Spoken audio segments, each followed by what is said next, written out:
All right, we are live. Unfortunately, it is late. We had some technical difficulties. We're only a minute away. I want to get some people in here before we do the bell. This was so annoying. Oh, no. All right, so we're going to do the bell late. We're going to see what happens. We are going to see how it happens. Guys, the camera wasn't working for like a good 10 minutes at 9:20 when usually I go live. And I'm like, no. Good morning, everybody. I'm going to do the bell once we get oh, wow, we got 16 people here already. Guys, this was so annoying. It was like 9:22. I was like, all right, it's time to go live. The camera wasn't working. And I'm like, literally, Fed meeting postponed because Jerome has fever? That's a thing?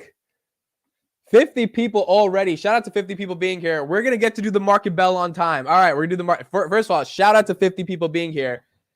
Boom. I know I started super late. I had some technical difficulties, but on September 21st, 2021, 9:30 a.m., for the 50 people that are here, the stock market is open.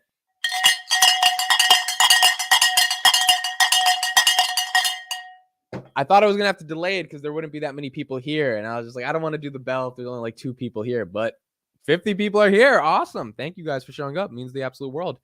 Let's go. That's great. Wake your ass up. The stock market is open. Apparently, Jerome Powell has fever. I hope Jerome actually has fever. That's a thing. Hold on. Let me look at this. 75 people here in 1 minute and 45 seconds. You guys are amazing. Thank you so much. That means the absolute world to me. Are you guys screwing with me? Jerome Powell, Jerome Powell doesn't have fever. There's no way. You guys are lying to me. Someone's lying to me. Jay Schwab, were you lying to me? You really made me think Jerome Powell had fever. Wow, 85 people here in 2 minutes. That's a record. I don't think we've ever had 85 people here in 2 minutes. That's amazing. Thank you guys so much. All right, well, let's get into the market. Jay Schwab was obviously screwing with me, so thanks, Jay Schwab, for making me think that was true. All right, so we got a lot of things going on today. Definitely a lot of different things to talk about. First of all, let's just see how the markets opened up. I had some technical difficulties. That's why I started this at 9:28, so I didn't really get to see that much about the market. Google 102, DNA Ginkgo Bioworks 291, Adobe 291. The market is green. Rumble SPAC that just went public 1298, 146 on Meta. We've got Nvidia 132. So pretty much the same market we ended with yesterday, up a little green. Spotify down a little bit. Microsoft 244.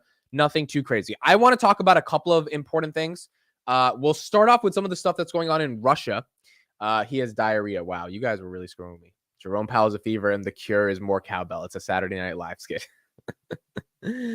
Australia's a public holiday, so our market's closed. I can spend all night with the Mitten crew. Awesome, Stevie. Thank you for being here. So first of all, let's talk about what's going on in Russia, and then we're going to talk about Palantir, and then we're going to talk about some of the other stuff. I don't know if you guys saw the news, but if you didn't, that's why you're here, and my job is to show you some of the news. Putin mobilizes 300,000 troops for a war in Ukraine and warns he's not bluffing with a nuclear threat. Now, sometimes we think these are headlines that just get clicks and get us scared. I don't think this is one of those, particularly because he released a video. Do I actually think he's going to launch a nuclear weapon? No, but he released a video kind of saying that he's very concerned about what's going on in Ukraine and he does not want Russians to be under attack. And he's got to save Russia. So President Vladimir Putin has ordered a partial mobilization of the Russian population. That just means more people are going to be joining in the military. In a pre-recorded announcement, Putin said the West wants to destroy our country. He claimed that the West has tried to turn Ukraine's people into a cannon fodder in comments translated by Reuters. He said mobilization events would begin Wednesday without providing further details, aside from saying that he had ordered an increase in funding to boost Russia's weapons production, having committed and lost a large amount of weaponry during the conflict because Ukraine is winning. The reason why this really matters is because it is very clear, and I think that's why Alex Karp has kind of been on the offense lately, that Palantir is helping this. They're not the only reason, but Palantir is playing a major role right now in helping Ukraine actually stop stop things from happening. A partial mobilization is a hazy concept, but it could mean that Russia businesses and citizens have to contribute more to the war effort. Russia has not yet declared war on Ukraine, despite having invaded in February, and it calls the invasion a special military operation. Remember, they're saying that there's Nazis in Ukraine, and they have to save that. And because they don't have a free media, a lot of the people in Russia agree that that's happening. I mean, I think there's a lot of Russians who are probably smart, but a lot of them are also probably brainwashed. He says, this was the translated. I reiterate, we are talking about a partial mobilization. That is, only citizens who are currently in the reserve will be subject to conscription, and above all, those who served in the armed forces who have a military specialty and relevant experience. Conscripts will be obligatory to go through additional military training based on the experience in the special military operation before departing to the units. Now, this also led Germany to basically sign this deal with a gas company, primarily because they realized that Russia is just shutting off the oil, right? And this is something that Germany also did last night in order to prepare for the fact that they are not going to have access to Russian oil. Now, this has major geopolitical events. On the day where the Fed rate hikes are going to be announced, we also have to think about how this affects us. Like, is Putin serious? Is he really going to put out more Russian forces? How much longer? What other stuff is he going to use to his disposal? All of these things affect stocks and the macro. And I think it's incredibly important to understand those and think about it. Now, the market has not necessarily reacted to the Russian news as anything bad. I mean, we're relatively green or just a little bit red. Tesla continuing to be just phenomenal at 308, staying up the way it is. Meta going below to new lows at 144 now, dipping below 145. ARK at 41. And the rest of the market basically preparing for this rate hike that's coming up. So that's what some of the Russian news, that's some of the geopolitical stuff to think about. Now let's get into the Palantir news. I will make some more Palantir videos a little bit later today and talking more. But let's get into some of the press releases that came out. So the first thing is this thing that was really exciting to me. Palantir and Hyundai Industries have increased their contract to $45 million from $20 million. And I did this video in January, a while ago, and I'll reference it in today's video when I talk about this. They are bringing Palantir Foundry to additional companies within the conglomerate of Hyundai Heavy Industries. This is the biggest ship manufacturer in South Korea. They will utilize Palantir Foundry's operating system across the shipbuilding subsidiaries in order to achieve the future of shipyard vision. Basically, what Palantir did for Chrysler and automotive companies in the United States in terms of transforming their supply chains, logistics, etc. That's what they're trying to do for the shipyard manufacturing industry, and most of that industry is rooted within South Korea, or at least that's where the big thing is.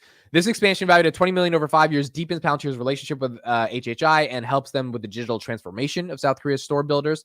The contracts are valued at over $25 billion, bringing the total of our contracts to over $45 billion over 5 years. So they get about $9 million a year to be able to implement their Foundry software throughout all these different things, whether it comes to daily refinery operations, Foundry management, process management, all these different things. Taejin Lee, CDO of HHI Group, says, we will change the way we work by working with Palantir Technologies. We aim to enhance the competitiveness of our group by setting up an environment where we think we can make data-based decisions, which is the point of them. Karp says, Hyundai Heavy is the industry leader working at the leading edge of some of the most complex engineering challenges that we collectively face. We could not be more enthusiastic about expanding our partnership and are actively working to extend access to software across their industry, as well as the country's commercial and governmental sectors. If Palantir can continue to have these types of partnerships in a variety of different industries, that's where I see, obviously, a very big macro bull case happening, because they would just be the operating system for hundreds and hundreds of industries, which is really awesome. Now, why this is interesting? Well, Palantir and Karp also shared an update yesterday. And this update is an interim update to shareholders, okay? So I'm not going to read the whole thing, but look at this part in particular that he says. He's talking about AI, and he is saying something that was really, it makes it very excited here. Look at this. While most companies are content with addressing the idiosyncratic needs and inefficiencies of the select customers in a subset of industries, the market we seek to address, particularly among the world's commercial enterprises, is essentially unlimited. I mean, that's interesting. Either the CEO is blowing smoke up your ass, or he's basically saying our TAM is They've estimated a TAM on their S1 filings to be 120 billion. If they are correct, I mean, when Sachin was on the podcast a while ago, we estimated the TAM to be something more like 700 billion, which you could, if you just round that up and say it's $1 trillion, then yeah, it's unlimited because they're probably not going to get $1 trillion, right? But they don't need $1 trillion. They just need 100 billion in rev to be, or even less than that to be $1 trillion company. I mean, Google's $1 trillion company doing. No, yeah, you probably need 100 billion. Yeah, I think Google's doing about 130 billion, 140 billion a year. Yeah, so you need a significant amount of billions. Google's actually doing 240 billion a year. Facebook's doing 128 billion dollars a year when they were worth $1 trillion. So you need about $100 billion in rev, right, for the market to give you 10x that when it comes to $1 trillion in market cap. And so when he's saying the commercial enterprises, not the government, need us so deeply, I think what he's speaking to here is this retort against the argument that, oh, you're not a snowflake. You don't have an easy offering. You can't just get outside of the box. You're not a typical SaaS company. His argument is our product is so good and the world doesn't know it yet that when they find out they need it, our market is absolutely exponential because so many people will use our product. Now, it's great to say that. You've got to execute on the sales front. And I think that's where we've been giving Palantir a lot of criticism. But if the CEO thinks that their market is essentially unlimited, they can keep going. I mean, that's great news to hear. It's just a question of if they're going to actually be able to do it. Amit, what do you think Palantir price is December 2022? I think if they continue, I think if the market rallies, we can get up to $8-9 easily, but it depends on the macro. It's not a Palantir question. If you mean 2023, I think we should be at least $10-15 if we didn't have a crazy recession. That would be nice to have $10 by December 2023, but it literally depends on, how the market operates.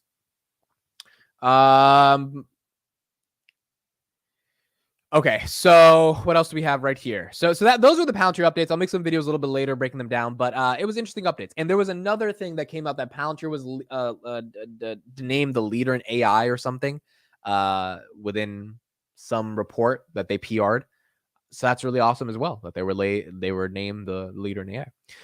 S&P 385, not down today. Fed is obviously expecting the rate hikes. All right, let's go to the talking heads and see what they're saying and see how they're theorizing about the rate hikes. Markets just went red. Yep.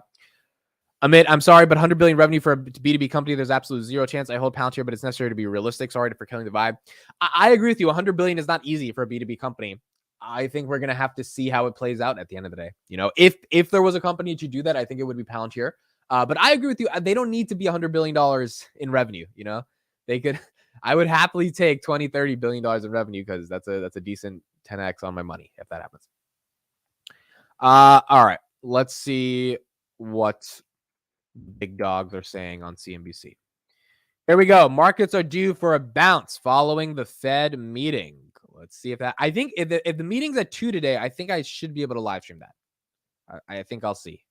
I think I should be able to. Next guest says that Chair Jay Powell will maintain a hawkish stance and that we are likely due for a bounce in risk assets. It's kind of interesting to think of all those things. Let's bring in Megan Graper. She is the global co-head of the investment grade syndicate team at Barclays.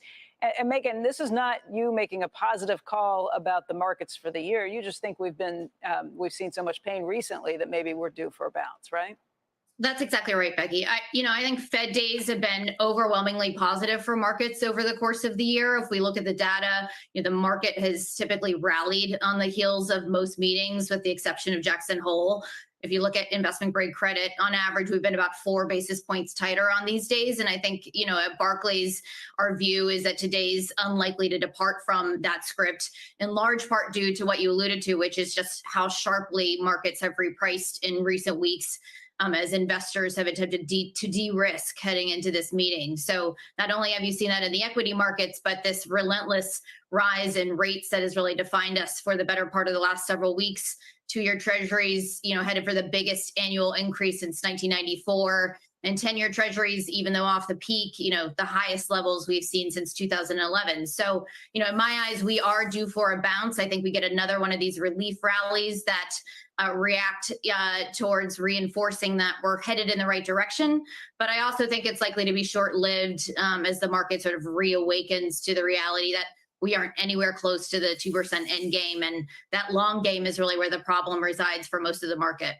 That sounds like a pretty reasonable and realistic expectation. Just if this meeting goes as planned, we're expecting 75 basis points. What if, though, the Fed actually tries to shock markets a little bit and throws in a 100 basis point hike? Or if Powell just comes out, Fed Chairman Powell comes out and just says something that catches the markets off guard. I don't know what he could possibly say, but what about those what if scenarios? If there's some sort of a surprise, how do you think the market reacts? Yeah, I mean, we've had a bit of a global reality check if we look at what's played out over the course of the last couple of weeks. I think we only have to look to how quickly the market unwound. So that soft landing narrative that we saw post CPI to have a lens in terms of how investors in the street are positioned heading into today's meetings. And while there's some probability of 104.5% as the terminal rate priced in, I think that's quite aggressive in our view relative to where we stand. We're still calling for 75, and we're in the 410 camp for the terminal rate. But I think. Put in the comments if you think it's 75 or 100. I think it's 75. If it's 100, it's going to be really interesting. But put in the comments what you guys think is going to be. Central banks have been nothing if not resolute. Powell has remained firmly on message. I think we saw that galvanized by some of the pre-blackout Fed speak as well. So I think they're going to be loath to repeat some of the mistakes of July, having now regained credibility. So, it might be challenging, but I think they're going to be hard pressed to deviate from that Jackson Hole script for fear of catching the market off guard. I think 100 is likely to be perceived as a bit of an overreach, mostly because, that monthly data is backward looking and it's in the context of policy that also lags. I think we've also seen that in the discounting of inflation expectations, which are still well off the peak. And we saw that in the UMich number last Friday. And I think inflation break-evens have been echoing a similar sentiment. So I think chances of 100 are remote. I think we could make a case it's a step too far. And that's despite the Fed's overarching intent. So I think it'd be a real negative catalyst and could create some distortions, another bout of volatility if they were to proceed down that path. But again, that's not the baseline expectation. I think it's going to be 75 as well. I mean, it's hard to imagine it's 100. I kind of do think it should be 100, to be honest, and just get it over with. But it's going to be 75. I think the market's going to rally off of it too. Like the market's going to be like, oh, awesome, 75. That's why I want to buy right now. But I'm also like, what if I'm wrong? And the markets, but like, there's no way he could tank the markets with 75 because everyone knows it's 75. So it would only have to be 100. Bro, what's up with your mic? What's wrong with the mic? The mic doesn't sound good? The mic should sound good. Let me know if the mic doesn't sound good. So it would be really, really interesting to see how that goes out. All right, let's watch a fun video. We don't watch this video too often here. So I want to watch this. Billions of people will use blockchain in the coming years. Let's see, because it just got super loud. Oh, sorry. It was probably the gain as soon as I started talking. Let's hear this for a little bit. Is there any way to fundamentally or using fundamentals to explain the action in crypto? Well, I do think crypto did get caught up in the global macro sell-off of all asset classes. And then there was a bit of excess leverage in the system through May and June. I think most of that's been worked out. And in the next few months, crypto can start trading independently of risk assets. We have had it posited that both. That I do not agree with. The dude just said crypto can trade independent of risk assets. Bro, I don't think crypto will ever trade independent of risk assets. Who is this guy? He's the CEO of Pantera. What is Pantera? Pantera. That's Panera Bread. What the hell is Pantera? Pantera is a band, bro. Is he the CEO of a band? No, let me type in Pantera crypto. We got to find out who this guy is. Okay, Pantera Capital. It's a crypto fund. So crypto's not trading independent of growth stocks, bro. That's probably not happening. Both gold and crypto, the scarcity, the dollar devaluation worries that we see when the Fed is in emergency mode, where we were either during the financial crisis, and some would say continued all the way through the pandemic, that all that dollar printing is bullish for things like Bitcoin and gold. And when the Fed is in tightening mode, that obviously that the second derivative has changed. We're headed the other way. And just by definition, people start. So, I mean, Dan, it's down. Bitcoin's down from over 60,000 to 18,000. I mean, or 19,000. You need to be prepared. Some stocks do that too. I think Zoom's down more than that. But, obviously, it's hard to just assign a clear value to crypto. Yeah, I think the important thing to keep in mind here is crypto is such a disruptive thing that's going to change so many aspects of our lives over the next couple of decades. It's in a secular bull market, and it does occasionally get caught up in these cyclical downdrafts of risk assets. But I can easily see a world a few years from now where risk assets themselves might be still struggling, but blockchain's back to all-time highs and doing. Bro, what? I'm going to try to speak a little bit away from the mic as soon as I close the CNBC because you guys tell me it's peaking. I don't think that this guy is just too biased here. He says there's a world in which blockchain is independent, operating, and it's going up, and risk assets are struggling. And the argument he's making is because of inflation. I don't think so, but I really struggle to believe that. That's just never happened. Okay, Palantir is running up, so let's go into Palantir. By the way, guys, I have to leave in 6 minutes, no, not 6 minutes. I have to leave like right at 9:59. So I have a meeting at 10 a.m. with a guy who set up a meeting with another guy, and there's potentially a lot of money involved in terms of my startup. But I hope this meeting actually goes through, because you have a lot of these meetings sometimes where someone sets up a meeting with someone else and then like it just doesn't happen. So I hope I don't have to leave you guys today at 10 a.m. because I don't want to leave in 10 minutes, but I do have that meeting at 10 a.m. So let's see if that happens. Basically, it's a guy who's connected to a bunch of VCs, and he's connected me to another guy, and then we're having this meeting. The guy really likes me. It's one of those warm intro connections. In the VC world, you need a warm intro. You need a guy that knows a guy that like sets up a meeting that helps you get to the bigger money. So hopefully it's a good meeting. I'll let you guys know how it goes in late night stock talks. But that meeting will be at 10. So I have to leave literally at 9:59. But until then, we've got Palantir, 788, up 4% on the day, or 3.4% on the day. Not bad at all. Absolutely not bad. Good luck, mate. You're a pro. Thank you, man. I appreciate you. No, it's not Andrew Schultz. Sell your pussy if you need to. It's really cool, bro, because I met the guy through Twitter. The guy on Twitter that's setting up this meeting, he just finished raising $100 million in a Series A for his real estate company. It sounds like Meet Kevin, but it's not. This guy's a bit more, he's a bit more older in the game. And so he's been following my startup for a long time, loves my grind, loves my hustle. And, we've been talking for a while, and he finally set up this meeting because he's been talking about, he wanted to get me connected to a lot of VCs, and he's been so busy in his own shit. And then finally he set up this meeting with a guy who's in the industry. So it'll be interesting, but I've been in a lot of these meetings. Sometimes they work, sometimes they don't. Things happen, you got to always take the meeting. So, it's like a wingman or a mentor. Yeah, it's just a connection. It's just a connection at the end of the day. So I have to leave at 10, but I want to stay longer today because it's Fed rates day. So I wanted to talk more, and then I had to start late because of the technical problems, but Palantir at 788. So that's awesome. 787 up 3.28%. Rocket Labs 508. Spotify is getting hit 96. Kathy Wood, let's look at what she sold and bought yesterday.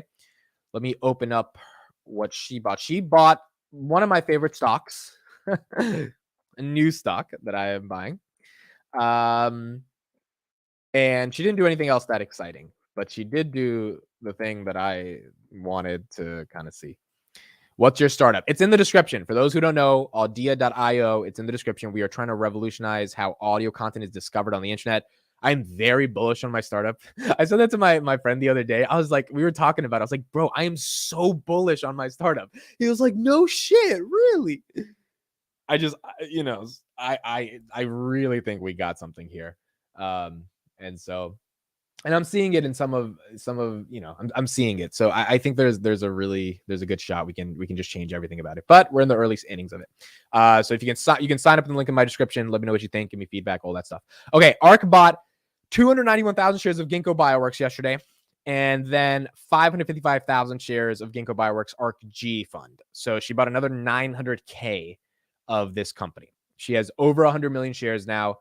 I literally, if you guys go through my YouTube history, I literally binged their investor their investor day and their earnings call from Q2 2022, Q1 2022, and Q4 2021. I binged 3 earnings calls last night. 3 earnings calls, bro. Like when I get into a company, bro, I get so deep into it. 3 earnings calls from this company. It's exciting. DNA is a joke. You guys didn't even. All right. I mean, Kathy's gonna keep loading up while you guys just keep saying it's a joke without having any analysis for our joke. The guy who I told you we were setting up a meeting with, he just said, see you in 5. All right. So this meeting's happening. See you on our call in 5 minutes. This meeting is absolutely happening. He just texted me. Oh, Tristan, you're in the chat, by the way. I'm going to be late today because I'm taking the meeting. So I'll see you in a little bit. Where do you listen to the earnings call? Literally just go on YouTube. Just search Kinko Investor Relations and it'll pop up. I listened to every last syllable the CEO and CFO said. I was trying to really understand this company. And I think I have a much, much better understanding with them. Always take the meeting. I'm okay. Yo, Chris, why are you always dogging me, bro? How do you know if the VC that I'm about to meet with or the guy that I'm about to meet with doesn't like my hair? And first of all, I'm going to use the good camera. The reason I didn't use the good camera for this stream is because I knew the battery would run out. So I was like, all right, let me use the good camera for the meeting I have afterwards. So I'm using the crappy camera right now. Mate, fix up your hair for the meeting. You know, I've gone into every investor meeting I've had, which have been 100 over the past 6 months with this hair. Literally with this hair. But yeah, hopefully my hair is not the reason. Good luck for you and for us investing you. I appreciate it, Damon. How can you say DNA is worth it? Because Kathy's buying it when she sold Palantir to buy Roku. Yeah, look, I don't agree with everything she does, but I agree with her DD on DNA. I agree with it. I think she knows what she's doing here. I agree with the. Also, she was right when she sold Palantir. She got out at the right time. Now she bought other stocks that also went down, but she liquidated at the right moment. Her overall thesis, I don't agree with. I don't think she expected the Russia-Ukraine stuff. I don't think she expected some of the macro, but I don't agree with everything. I agree with DNA. And you have to really understand the business to understand why ARC likes it as well. They are the leader in genomic sequencing, and you've got to believe in a world where genomic sequencing and DNA is going to exist and change the world. And like literally, Joel, you'll appreciate this. They have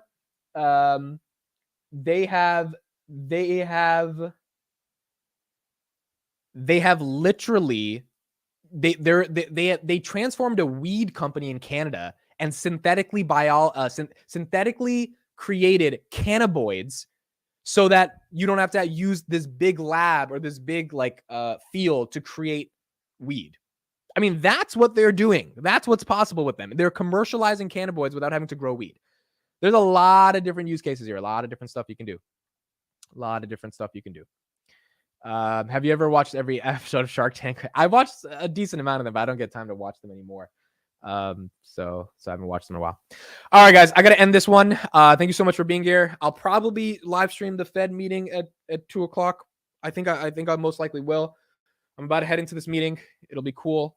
Appreciate everyone being here. Thank you everyone for joining Late Night Stock Talks today. A bunch of videos coming out analyzing the Palantir stuff. We'll talk about the Fed stuff a little bit later today. And I'll see you guys probably Fed and then market close, or maybe just the market close. I'll see. But I think I'll live stream the Fed meeting, most likely. So all right. Thank you everybody so much. I will see you guys later today.